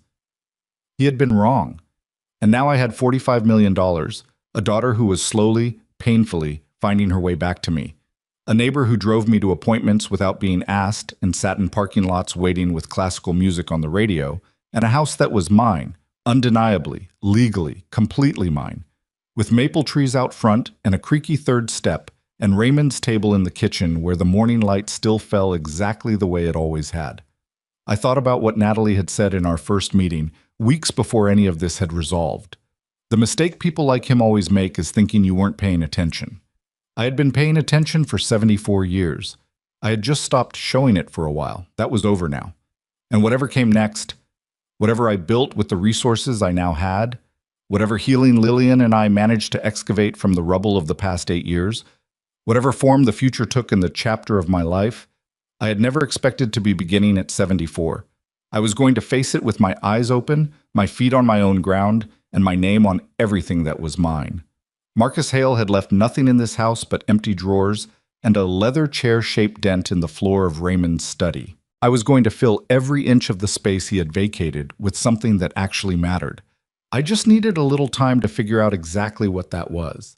The money arrived in stages, the way large things often do, not all at once in some cinematic moment of transformation, but incrementally, through wire transfers and legal confirmations and documents requiring signatures, and Natalie sitting across from me in her clean, spare office, explaining each step in her precise, unhurried way, while I listened and asked questions and tried to hold in my mind the reality of what was happening.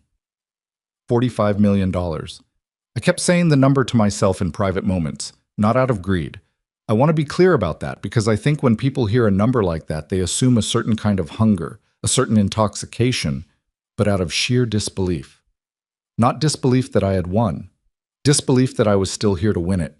Disbelief that the 74-year-old woman who had spent 8 years retreating through her own house, who had signed documents she didn't read, who had eaten dinner across from a man quietly building a legal cage around her while her daughter looked at the floor. That woman was now sitting in an attorney's office with $45 million in a trust with her name on it, and nobody in the world could touch a single dollar of it without her say-so. It was, I told Harold one morning on his porch over coffee, the strangest feeling I had ever had. Stranger than grief? He asked. I thought about it honestly. Different from grief, I said. Grief I knew how to carry. This I'm still figuring out. Harold nodded, looking out at his front yard, at the oak tree that had been there since before either of us moved onto this street. My Dorothy used to say that good fortune was harder to absorb than bad, he said. She said we spend our whole lives practicing for the bad things without realizing it. The good things catch us off guard. She was a wise woman, I said. She was, he said simply. I miss her every single day. We sat with that for a while. The morning was warm, one of those early June mornings that feels like the world has decided to cooperate for once, and the street was quiet, and the oak tree was full and green, and Harold and I were two old people who had outlasted more than we ever expected to, and were still, somehow, sitting here. So, Harold said eventually, what are you going to do with it? I had been thinking about that question for weeks, since before the money was even formally confirmed, since the night I sat alone at Raymond's table in the dark, with a lottery ticket in front of me, and understood that something had shifted. I had been thinking about it through the hearing and through Marcus's departure, and through the slow, tentative process of Lillian and me finding our way back toward each other. I had been thinking about it at 3 a.m. when sleep wouldn't come, and on the third step of the staircase in the morning when I pressed my foot down and listened to the sound it made, and in the vegetable garden out back that I had started tending again, now that nobody was around to find it inconvenient. I'm going to build something, I said, a foundation for elderly people in situations like mine, financial exploitation, family manipulation, people who are being slowly stripped of their autonomy by the people who are supposed to love them, a place they can go, legal help, financial advocacy, a hotline, emergency support. I paused. Natalie is going to help me structure it. Harold, you don't have to be involved. I'm involved, he said, in the tone he used when a thing was already decided. I looked at him. Dorothy would have wanted me to be useful with this, he said. And frankly, so do I. He picked up his coffee mug. What are you going to call it? I had thought about that too. The Whitmore Bennett Foundation, I said, if you'll let me use your name. Harold was quiet for a moment. His jaw worked slightly, which was what it did when he was managing something he didn't want to be visible on his face. That's a fine name, he said finally. I thought so too, I said. The first thing I did, before the foundation and before any of the larger decisions, was fix the third step. I hired a carpenter, a quiet man named Thomas, who had been doing repair work in Willow Creek for 30 years, and I stood at the bottom of the staircase and watched him replace the board. And when he was done, I pressed my foot on it, and it didn't creak. And I stood there for a moment with my hand on the railing, and I felt something complicated move through me that I couldn't entirely name. Raymond had always meant to fix that step. But Raymond was gone, and I was here, and I had fixed it myself in the way you fix things when you've stopped waiting for someone else to come back and do it for you. I cried a little, standing there. I'm not going to pretend I didn't. It was a staircase board, a nothing thing, and it meant everything in a way that only made sense if you understood the full shape of what had happened in this house over the past 8 years, over the past 3 years of Raymond being gone, over the past 40 years of this being my life. Sometimes the small things are the containers for all the feeling that the large things are too vast to hold. Thomas pretended not to notice. He was packing up his tools with the tactful obliviousness of a man who has been in a lot of people's homes and understands that houses hold things. "Anything else need looking at?" he asked. I walked through the house with him that afternoon. We went room by room. I made a list of everything that had been deferred, everything that needed attention, everything that Marcus had changed that I wanted changed back, and everything I wanted changed differently, because it was my house, and I could do whatever I wanted with it. Raymond's study got its bookshelves back, rehung on the same wall where they had always been. The glass-topped desk went to a donation center.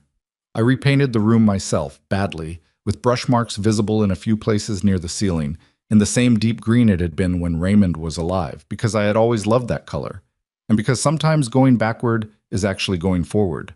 The kitchen curtains came down. I replaced them with linen ones in a pale yellow that I had seen in a catalog months ago and had thought about every time I walked into the kitchen since. Small thing, enormous thing, mine. I moved the furniture back to where it had been, the couch in the living room, the reading chair, the side table with the lamp. I put things back where they belonged. I stood in the middle of the living room when it was done, and I turned around slowly and I thought, yes, this is what it looked like. This is the room I lived in. It took 3 weeks to get the house back to something that felt like mine again. And at the end of those 3 weeks, I walked through every room on a Sunday morning with a cup of tea, slowly, the way you walk through a place when you're really looking at it, and I understood something that I hadn't fully understood before. That what Marcus had taken from me, in those 8 years of incremental rearrangement, wasn't just comfort or ease or the minor daily pleasure of having your things where you put them. He had taken my sense of self. Room by room, curtain by curtain, bookshelf by bookshelf. He had replaced what was mine with what was his until I had started to feel like a visitor in the space of my own identity. And I had let it happen because I was tired, and because Lillian was there, and I didn't want to lose Lillian, and because after Raymond died, the fight had gone out of me for a while. And I hadn't noticed until too late how much ground I'd given up while I wasn't paying attention. Getting a house back is not the same as getting yourself back, but it's a start. Lillian and I had a bad week in July.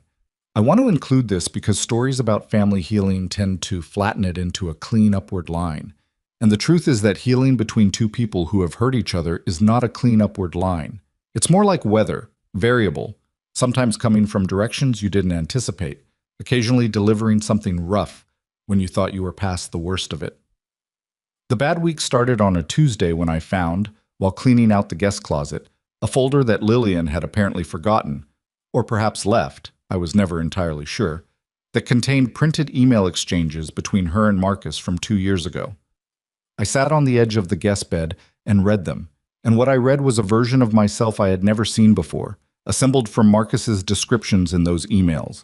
A composite portrait of an elderly woman who was becoming difficult and confused and stubborn and a burden, offered up to my daughter in installments over months, and my daughter's responses.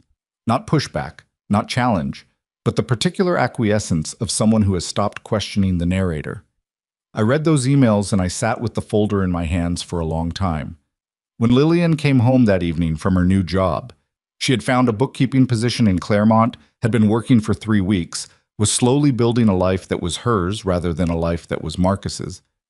I was in the kitchen making dinner, and I put the folder on the table beside her plate. She saw it. She went very still. "I found it in the closet," I said. She didn't say anything for a moment. Then she pulled out the chair and sat down and opened the folder, as though she needed to confirm what was in it, even though she clearly already knew. She flipped through 3 or 4 pages. Then she closed it. "I should have pushed back," she said. "In those emails. He said those things about you and I should have said he was wrong and I didn't." "No," I said. "You didn't." "Mom, I'm not asking you to explain it," I said. "I'm not sure I need the explanation anymore. What I need you to understand is what it felt like. To be the person those emails were written about. To be reduced to that. Confused, difficult, a burden. By the man sleeping in your house, and to not know it was happening." Lillian looked at the closed folder. "I felt myself disappearing," I said. "That's the only way I can describe it. Not all at once. Slowly. Like something being erased from the edges in. And part of what made it so hard to see was that you were there, and I kept thinking, she would tell me if something were really wrong. She would say something. She would be on my side." The kitchen was very quiet. "I wasn't," Lillian said. "No," I said. "You weren't." She pressed the heels of her hands against her eyes for a moment. When she took them away, she wasn't crying, but she looked like she had been close to it and had decided not to, the way she'd decided not to cry in the courthouse hallway, that particular determined holding together. I had always recognized in my daughter, even when everything else about her was obscured. "I don't know how to fix that," she said. "I've been trying to figure out if there's a way to fix it, and I don't know if there is. I can apologize every day for the rest of my life, and it won't undo those emails. It won't undo any of it."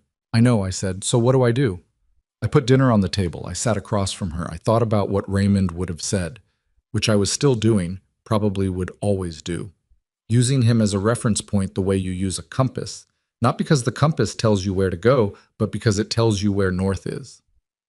"You show up," I said finally. "You be honest. You stop letting the easier path be the one you take. And you be patient, because I'm going to need time, Lily. I'm not going to lie to you about that. Trust is not a decision I make once. It's something that has to be rebuilt in small moments over a long time. And some days are going to be like tonight, where I find something that sets us back, and you're going to have to sit with that instead of trying to resolve it too quickly." She nodded slowly. "Can you do that?" I asked. "Yes," she said. "I can do that." We ate dinner. We didn't speak much, but it wasn't the silence of estrangement. It was the silence of two people who have said the hard things and are now sitting inside the aftermath of them, which is its own kind of intimacy. The kitchen was yellow-curtained in the early evening light. The repainted study was down the hall. The third step was quiet on the staircase. By the end of the week, we were past it. Not past the issue, that would take longer, but past the acute moment of it, past the point where it was a crisis, and into the place where it was just part of the ongoing work of being family to each other after everything that had happened. That, I was learning, was most of what healing was. Not grand reconciliation scenes, just repeatedly choosing to continue. The district attorney's office contacted Natalie in August. Marcus had been charged with attempted financial elder abuse, fraud, and subornation of perjury in connection with Lillian's affidavit. His attorney had filed a response, and the process was going to take time. Natalie was clear about that, told me not to hold my breath for a quick resolution, told me these things move slowly, and the outcome was not within our control. I told her I understood. And here's the thing I discovered about justice, at 74, having waited for it and worked for it, and watched it arrive in partial and imperfect forms. I needed it less than I thought I did. Or rather, I needed it to exist, to be in motion, to mean that what Marcus had done was being named and recorded and treated as the serious harm that it was. I needed that for all the people like me who might never have a Natalie or a Harold or a lottery ticket hidden in a junk drawer. I needed it to matter in the record. But I did not need to watch him suffer. I did not need to be in the courtroom when it happened. I did not need his punishment to be the thing that closed the chapter for me. What closed the chapter for me was different, smaller, more private. It was a Saturday morning in September, 3.5 months after the hearing.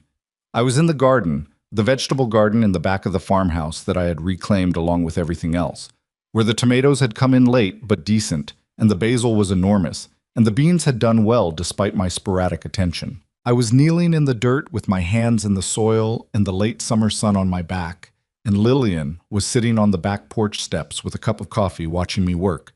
and Harold was coming around the side of the house with the pruning shears I had asked to borrow, grumbling pleasantly about the state of my rose bushes. "Evelyn, these haven't been touched in years," he said. "I know," I said. Marcus didn't like the smell of roses. Harold made a noise that was not printable and set to work on the rose bushes without further comment. Lillian laughed. It was the first time I had heard her laugh in, I couldn't count how long. A real laugh, not polite or careful, just the genuine startled sound of something actually being funny. And I looked up from the tomato plants and looked at my daughter sitting on the porch steps in the September morning, and she was 30 years younger for a second. She was the little girl on the back porch watching me garden while Raymond mowed the lawn and the summer went on forever around us. Then she caught my eye and the laugh faded into a smile, smaller and more complicated, carrying everything that had happened in it, and I smiled back. And it wasn't the same as before. It wasn't innocent the way it once was, wasn't untouched, but it was real. That was when I knew we were going to be all right. Not perfect. We were never going to be what we were before Marcus, because what we were before Marcus had partially enabled everything that came after, and pretending otherwise would be its own kind of lie. But all right, honestly and imperfectly and genuinely all right. I sold the farmhouse in October. I want to explain this carefully because I know what it sounds like, after everything, after fighting for it, after all the things that house contained and represented, after the 40 years and the maple trees and Raymond's table and the creaky third step that I had fixed myself. I know it sounds like a contradiction, but here's what I understood standing in the kitchen on the last morning in Willow Creek, in the yellow curtain light, with my coffee cup and my hand on Raymond's table. I had not been fighting for the house. I had been fighting for my right to decide what happened to it. Marcus had tried to take my choice. He had built years of careful architecture around the premise that I was too old, too confused, too diminished to make decisions about my own life and my own property. The house had become the battleground for that fight, not because of what it was, but because of what it represented. My autonomy, my history, myself. Now the fight was over. And when I stood in that kitchen in October and asked myself honestly whether I wanted to stay, the answer that came back surprised me with its clarity. No. Not because this house wasn't beautiful, not because the memories weren't real, not because I couldn't have gone on living there perfectly well, but because I had spent 8 years in those rooms feeling like a ghost in my own life, and the rooms still carried some of that, no matter how much I had repainted and rearranged and reclaimed. Raymond was everywhere in that house in a way that was both a comfort and a weight. And I was 74 years old, and the chapter that house belonged to, the chapter of being Raymond's wife and Lillian's mother, in the particular way those years had required, was finished. Not over. Finished. Which is a different thing. I was ready for something new. I had told Raymond this, in my own private way, one evening sitting on the porch in September. I had told him out loud, quietly, with nobody around to hear. I told him I was going to go. I told him I wasn't forgetting. I told him the maple trees would still be there, and whoever moved in next would sit under them in the summer without knowing who had planted them or why.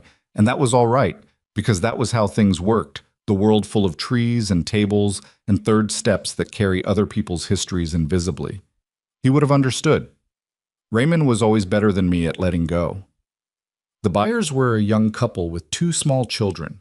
I met them at the closing, briefly, just a handshake, the way these things go. And the wife looked at the kitchen like she was already seeing what she would do with it, and the husband kept glancing out the back window at the garden, and I thought, good. Let someone grow something here. Let the kitchen be loud again. Let those maple trees shade someone else's summer. I took Raymond's table. It's in my dining room now, in the house by the coast, where the light is different, saltier, somehow, even the light. And the garden is smaller, but the roses are doing beautifully, and Harold visits every few weeks and complains about the drive, but shows up without fail. The Whitmore Bennett Foundation opened its offices in Claremont in January. Natalie helped us build the legal structure. Bernice Hollowell came on as the Director of Financial Advocacy, which felt right. She had spent her career finding the footprints of people like Marcus, and now she was going to use that expertise to stop them before they finished what they started. We hired a staff of 7 in the first 6 months. We established a legal helpline, a rapid response fund for elderly individuals in immediate financial danger, a partnership with 3 regional law firms to provide pro bono representation. In the first year, the foundation assisted 112 people. I want to say that number again. 112 people who were in some version of what I had been in. Their homes, their savings, their autonomy under threat from people who were supposed to love them. 112 people who had a number to call, someone who answered, a framework of support that existed because I had won a lottery and survived a betrayal and had the particular specific fortune of a neighbor who handed me a scratch ticket one gray Tuesday in March and said it was about having something to hope for. I thought about that a lot, the randomness of it, the threat of it. How entirely different my life would have been if I hadn't taken that ticket, if the scratch hadn't come up winning, if I'd been the kind of woman who told Marcus when she found something, who trusted the people around her to have her best interests at heart. If I hadn't hidden the ticket in the junk drawer on instinct, the way you do when some deep survival mechanism kicks in that you haven't consciously activated. 112 people, and I was just one of them. There were thousands more who didn't have a foundation to call, who were still in those houses, still signing documents they hadn't read, still watching their furniture get moved and their curtains changed and their sense of self get slowly dismantled by patient and methodical hands. That kept me working. That kept me showing up. Lillian joined the foundation in February, not in any dramatic or symbolic way, but practically. She had bookkeeping skills, and we needed a financial administrator, and she asked if she could apply, and I told her to send Natalie her resume like everyone else, which she did, and Natalie hired her on her qualifications because Natalie didn't do charity. And that was the right way for it to happen. We saw each other every workday. We ate lunch together twice a week, usually at a diner 3 blocks from the office that had good soup and bad coffee, and a waitress named Sandra who called everyone honey without apparent irony. We talked about work. We talked about Lillian's divorce, which was finalized in November, which she handled with the same quiet, determined manner she had developed over the past months. We talked about Raymond sometimes. We talked about the house occasionally, about the new family in it, about whether the maple trees were doing well. We didn't know, neither of us had driven back, and we had agreed without explicitly discussing it that we probably wouldn't. We did not talk about Marcus often. There was not much to say. The legal process moved at its own pace with or without our attention. Natalie kept us informed of developments. We had given our testimony and submitted our documentation, and now it was in other hands, and I had made peace with that the way you make peace with weather. Not by approving of it, but by accepting that it operates independently of your approval. What I will tell you is this. On a Wednesday afternoon in March, almost exactly 1 year after Harold handed me a scratch ticket on a gray Tuesday and told me it was about having something to hope for, I was sitting in my office at the foundation when Natalie called to tell me that Marcus Hale had accepted a plea agreement. He would not serve time. I want to be honest about that because stories like this sometimes get tied up with a neat punishment, and the truth is messier. He would not serve time, but he would pay a significant financial penalty. He would be permanently barred from serving in any financial management capacity for an elderly person, and the conviction would be on his record. The specific conviction, with the specific language of elder financial exploitation, available to anyone who looked. I sat with the phone against my ear after Natalie finished talking. "Evelyn?" she said. "You all right?" "Yes," I said. "I'm all right. It's not everything." "No," I said. "It's not, but it's something." "It names what he did," she said. "Publicly, permanently. That's not nothing." "It's not nothing," I agreed. After I hung up, I sat in my office for a few minutes alone. The office had a window that looked out onto a courtyard, bare in early March, but with the first tentative suggestions of something coming, buds on the trees, a particular quality to the light that carried the faint promise of spring without delivering it yet. I had put a photograph on the desk, the only personal item in the room. Raymond and me on the porch of the farmhouse in 1987. Summer, Lillian, between us at 7 years old with her hair in 2 uneven braids and a gap where her front teeth should have been, all 3 of us squinting into the sun. Someone had taken it. I couldn't remember who, couldn't remember the occasion, which was fitting because it wasn't a special occasion. It was just a Tuesday or a Saturday, just an ordinary day of being alive together in the life we had built. I had not lost that. That was what I had been fighting for. I understood now. Not the house, not the money, not even the legal vindication. All of those things mattered and were worth fighting for, and I didn't minimize them. But underneath all of it, what I had been fighting for was the right to still be the woman in that photograph.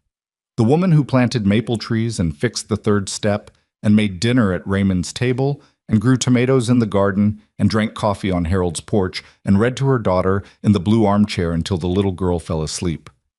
The woman who was still there, who had never actually gone anywhere, who had been pushed to the margins of her own life by a careful and patient manipulation, and had, when she finally understood what was happening, pushed back.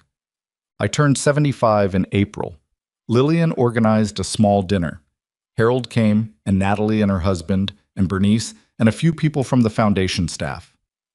We ate at my dining room table, Raymond's table, in the coastal house with the yellow evening light, and the salt smell coming through the open windows, and the sound of the water somewhere not far away.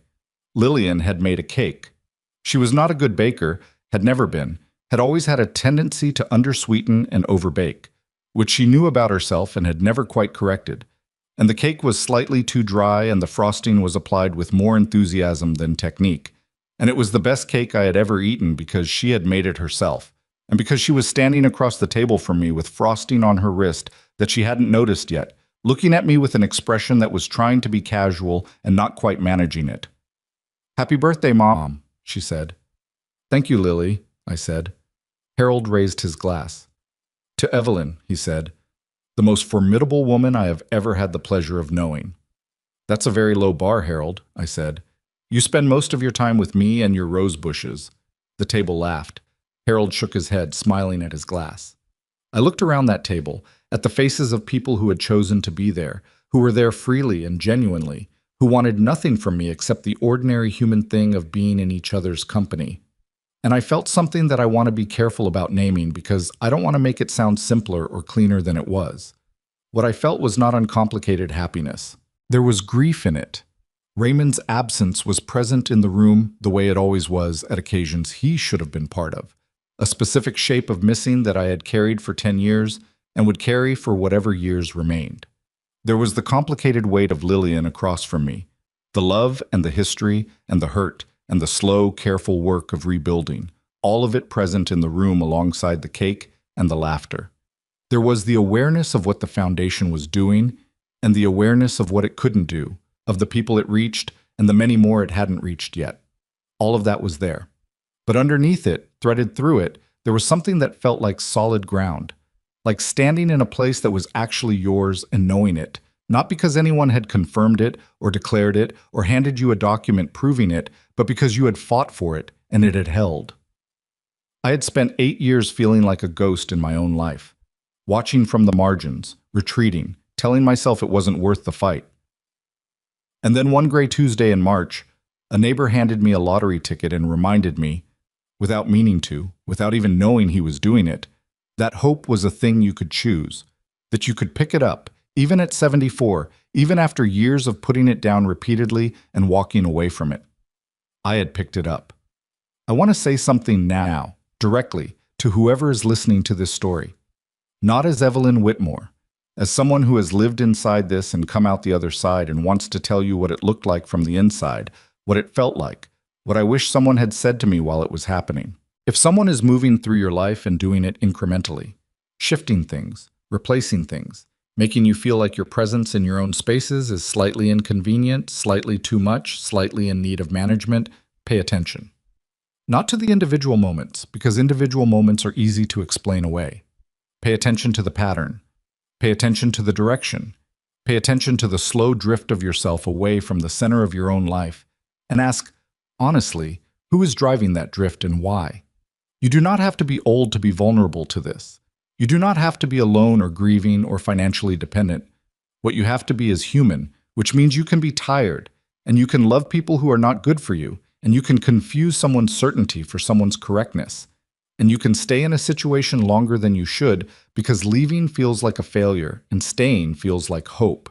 And your brain is very good at letting you believe what's comfortable. What I know now, at 75, that I didn't fully know at 66 when Marcus and Lillian moved into my house, is this.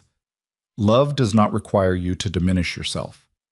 Family does not require you to surrender your autonomy. Opening your door to someone in need is a generous and human thing to do, and it should not cost you who you are.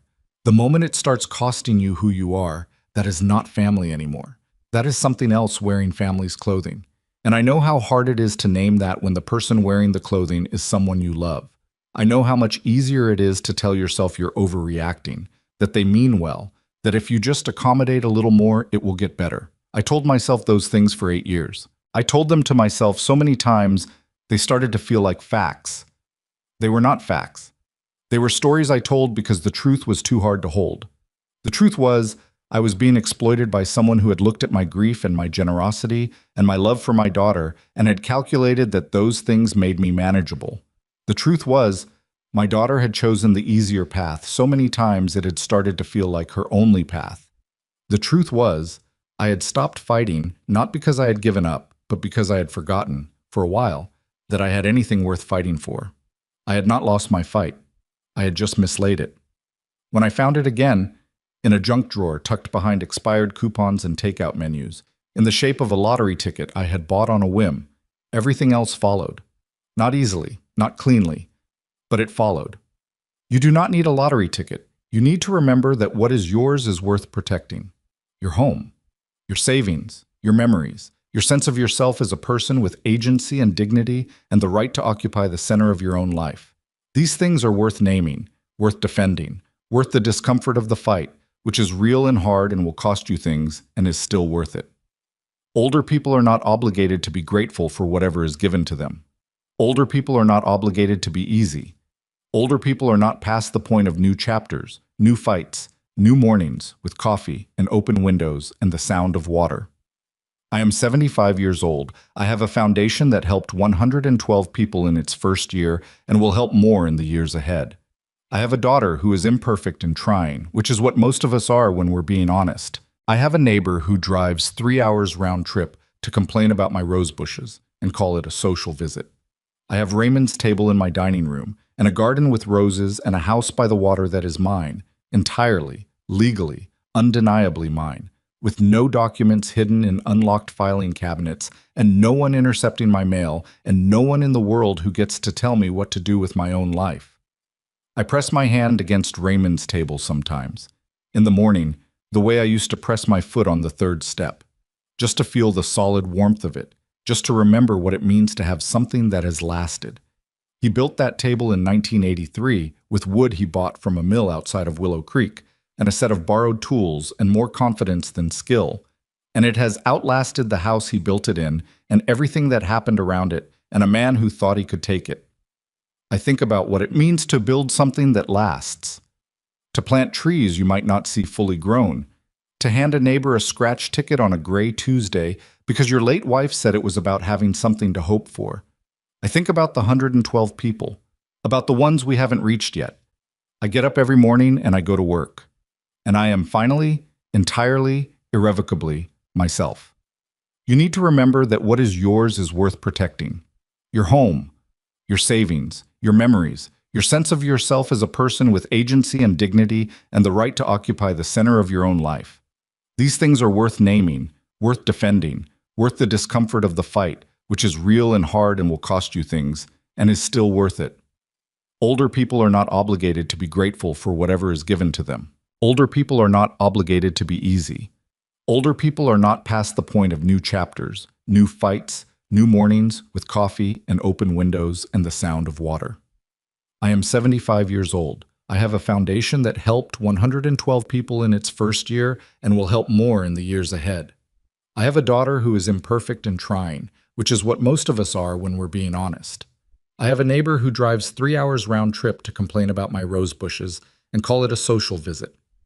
I have Raymond's table in my dining room and a garden with roses and a house by the water that is mine, entirely, legally, undeniably mine, with no documents hidden in unlocked filing cabinets, and no one intercepting my mail, and no one in the world who gets to tell me what to do with my own life.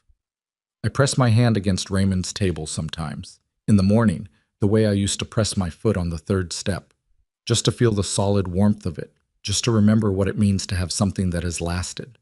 He built that table in 1983 with wood he bought from a mill outside of Willow Creek and a set of borrowed tools and more confidence than skill, and it has outlasted the house he built it in and everything that happened around it and a man who thought he could take it.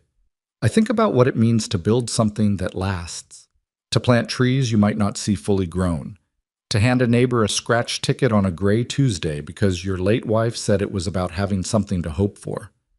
I think about the 112 people, about the ones we haven't reached yet.